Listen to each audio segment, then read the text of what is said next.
One of the things that we get to do is actually, before the pandemic, was before school leadership. And so we would get to do leadership lessons in the school at elementary schools, working with fourth and fifth graders. And so it was a really great way to introduce Loveworks into the school at that level. But then for those fourth and fifth graders, then to learn about the after school program and then eventually be a part of that when they are in middle school. And so we worked with usually anywhere between 10 and 14 of the elementary schools in Norman each year. And of course, all of our middle schools. It's a great question, Diana. They've been our godsends, but it really is the success. I mean, really, Carolyn can attest to this, the success of Real Kitchen, the development, I'll use that word, the development of Real Kitchen Salsa, the development of Wrist World, Real Tech have been a result 100% of our volunteers, professionals from the community. So our Real Kitchen is led primarily by 3 volunteers, and we were getting ready to start. We were actually just doing our hands-on experiential learning project, the culinary project that I referenced. We had a gentleman that just had retired, sold his business of 43 years. And I started explaining to him like our ideas and what we wanted to do. And, you know, I thought like, and I was sharing from the micro knowledge that I had accrued over the last like few weeks. And then I get into asking Jerry what he does. And he said, well, I sold my business, as you know, and I've been a grocery broker for that amount. And I'm thinking to myself, here I am. I should have just shut my mouth and let Jerry just talk and listen and that was the conversation we had 5 years ago. And Jerry continues to work. So he focuses on the business and sales. And then we have a chef that had the original recipe that then our students, through some market research, they actually made some modifications and changes to it, which is really neat because they could really call it their own recipe. They'll actually be at Loveworks today. So at 4:30, we'll have 2 students that are going to be here, and they're going to be working on a new recipe for one of the salsas.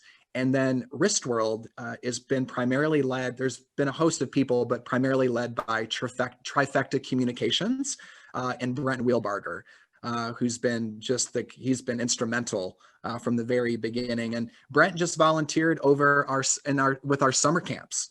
And that's how he first got involved. And he just loves this age, believes in their potential. And he happens to be in the space of augmented reality. And so, you know, it just lined up perfectly with what the students were interested in starting.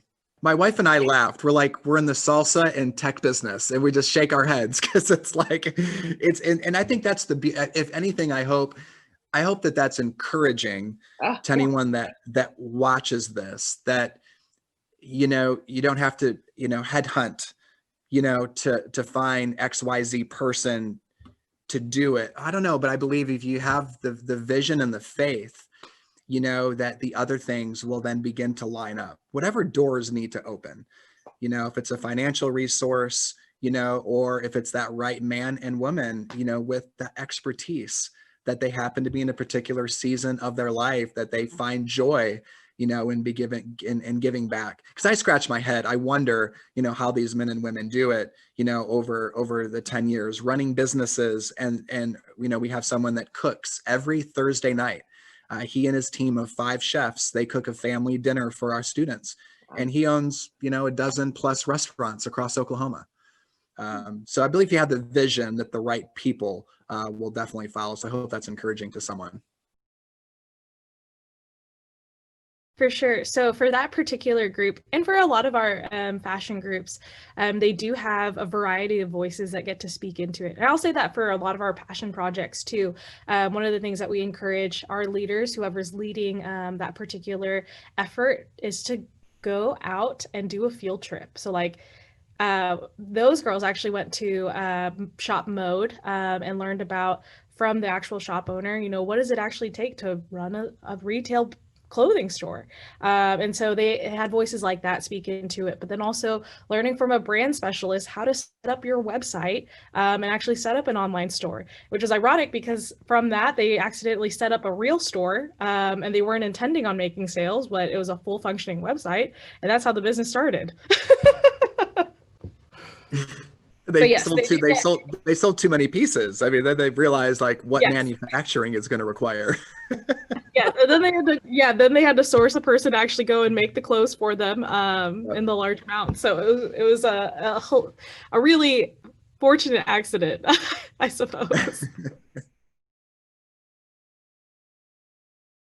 That was born out of we do a business entrepreneurship camp over the summer called Business Boot Up, and so I was three girls, two sisters, and a friend who had a passion for sea turtles and sea animals and creatures, and so they loved bath bombs. Each bath bomb had a little sea creature figure inside as a surprise, but they donated, it was a hefty amount, 25% of all their proceeds went to a Clearwater marina in Florida. Mhm. So neat girls, yeah. So, at-home leadership is our way that we basically pivoted during spring break when the pandemic, everything was kind of happening then.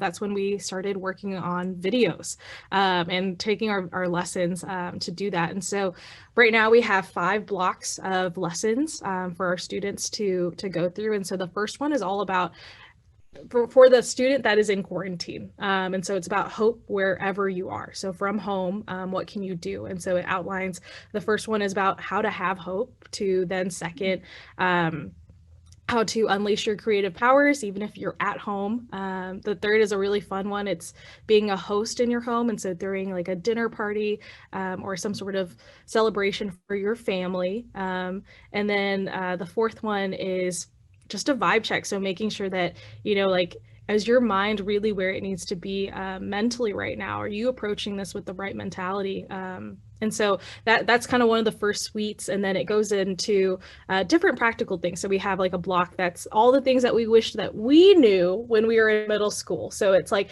how to receive a thank you or how to receive a gift, an unexpected gift, and you're like, frozen. You're like, you don't want to make that awkward, and so we walk through that, and then how do you write a thank you letter? So it's both on the the character side of things, developing that, the mental health side, but also very practical, like what can you do, and fun things as well. So we incorporated different activities that students could do at home, like puzzles and games like that.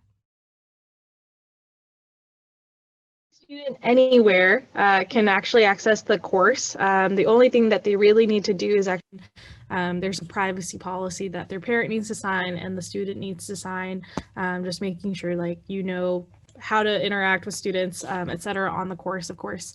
And so it's pretty simple. We've had students from Colorado, from Texas, I think Kansas, and one from New Mexico. So yeah. And Pakistan, we got some viewers in Pakistan. We do, yeah. We had a cool story. We had a cool story about one of our staff's 7-year-old, and mom worked through with her daughter on one of the very early episodes that we released. So I think this is dating back to maybe an April lesson in one of the earliest blocks of leadership, and she got so inspired. And Carolyn, you could fill in the blank on what it was that inspired her to do this, but then it led her to think about her passion and burden for homeless in her community. Her name is Amberly, and the next thing you know, Amberly's mom is helping her to arrange a meeting with the director of food and shelter for homeless here in Norman. And I think we're 2 months strong, Carolyn, into birthday. They've been celebrating birthdays and collecting various items like blankets and different things like that.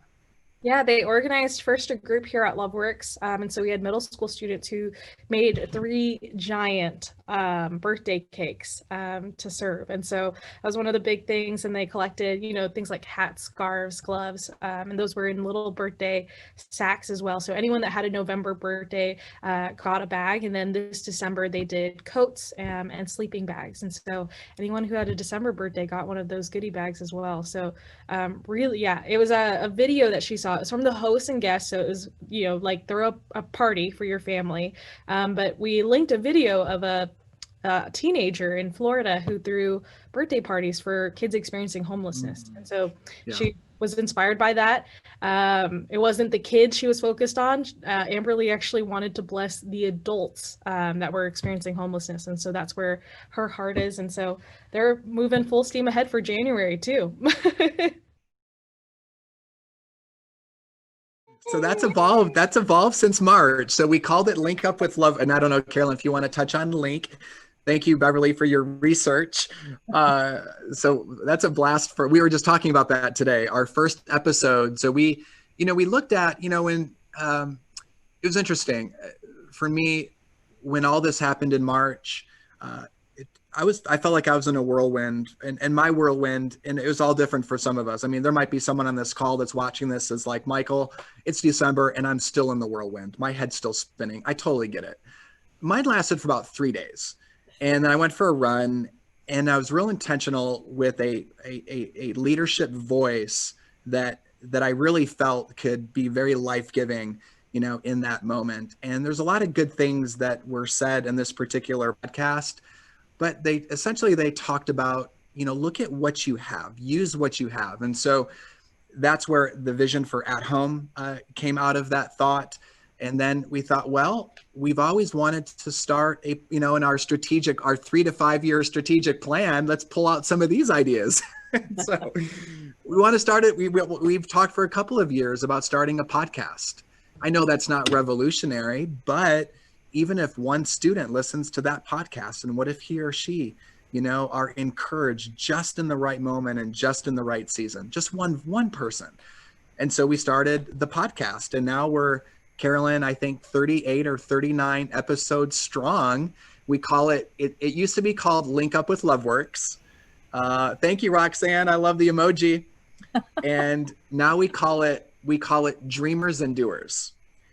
And so our guest will share at least one dream story, dream maybe they had as a kid, maybe a dream that they've reached. And then we try and get as practical as we can to talk about the steps. Okay, break it down. What did the earliest first step, baby step, look like to move forward, in reaching your goal or dream? So we just finished season 1. We're going to do we're actually going to record today. So we're going to do a best of season 1, not best of season 1, but a season 1 review. And then we're looking ahead into next year. And then another thing was a blog. And I know these aren't revolutionary, groundbreaking, earth-shattering thoughts, but we were real sporadic in the consistency of our blog. And again, we thought, hey, that's something that we can do. It doesn't cost money. And we can write, and we can be consistent with it. And so we've been consistent since March with that too, and we'll kind of see where that goes from here. We're not there yet, but we envision, Carolyn and the team has just done a phenomenal job putting all this together. Like she mentioned, it was over spring break. And so when we found out that we were going to, students were going to be doing a virtual school rest of the spring semester, students were scheduled, I think, on March 17th or 18th to return back to Loveworks. And it was on the 17th or 18th that Carolyn and the team launched the very first course without skipping a beat. And we're envisioning a Loveworks in a box.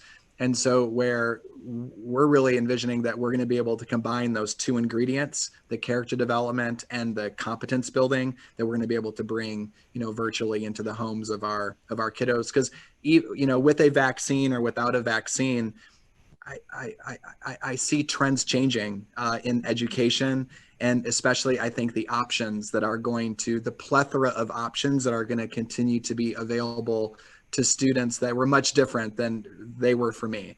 For me, it was really like one option, public. I mean, it wasn't even a thought of like, what are the options for school? And, we hope that we can just be on that cutting edge and still provide, these types of leadership experiences for our kiddos.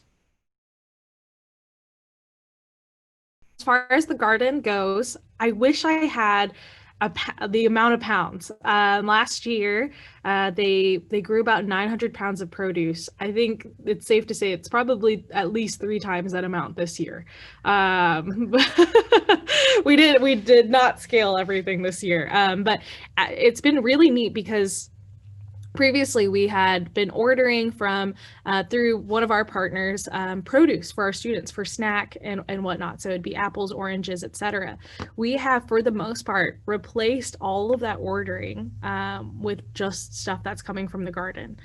So really, really cool with the way that the garden has developed. But it's in pretty much all of our programs. Our students get exposed to the garden and get a chance to work in it. One thing we believe, I'm sure you all do too, we believe you're never too young to be a leader or just be exposed to, positive leadership resources. And so we started a special story time that we were doing in the beginning of, well, we've been doing it for a couple of years, and then in January and February, and then the infamous famous word, speaking of fundraising, I wish I had $1 for every time I hear the word pivot, but we now have 15 virtual storytime productions, and that's free as well for families. And there's a lot of great content. The books are wonderful that our team selects.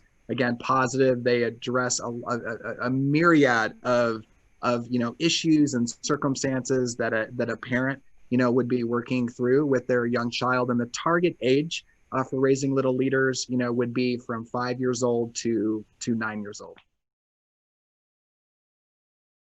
And fundraising, we looking at a year in review, our revenue is almost even with where we were last year.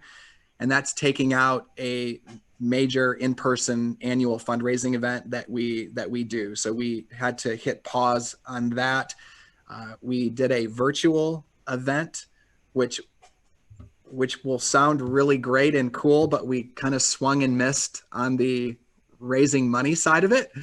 But we'll consider doing it in a modified way potentially next spring.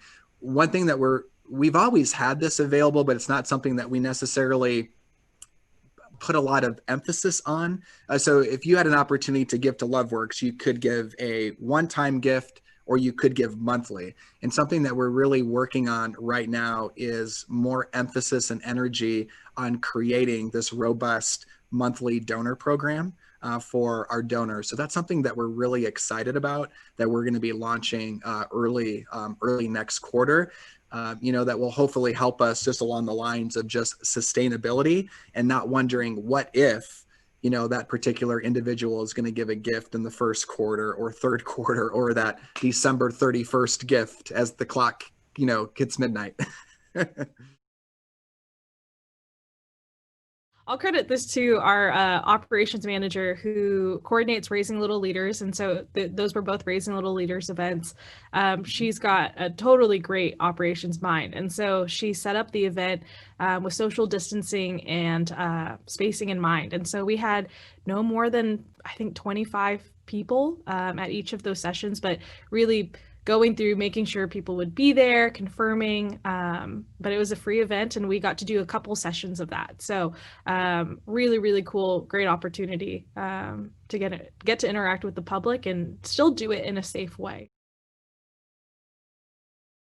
We've fortunately been able to do a few things, of course, under the guidelines of our city, but from our summer camp, we were able to still host 2 in-person summer camps in the month of June. Carolyn, I guess it was July or early August, we did a drive-through food drive to benefit our local food and shelter.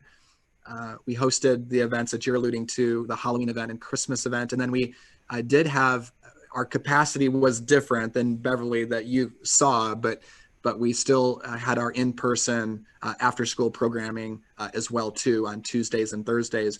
And then Carolyn and the team, they launched a brand new program. It's a daytime leadership opportunity for a select group of students, up to 10 of them, between 8 a.m. and 12 p.m. And so these are students that are doing all virtual, not in person. And so we saw this as an opportunity, if it could work with their virtual learning, that we could get students into our building, during the daytime. And that's something that we've always wanted to do. So regardless of the size, I mean, we just want to have students in our building, as much as we can, of course, done in a safe way.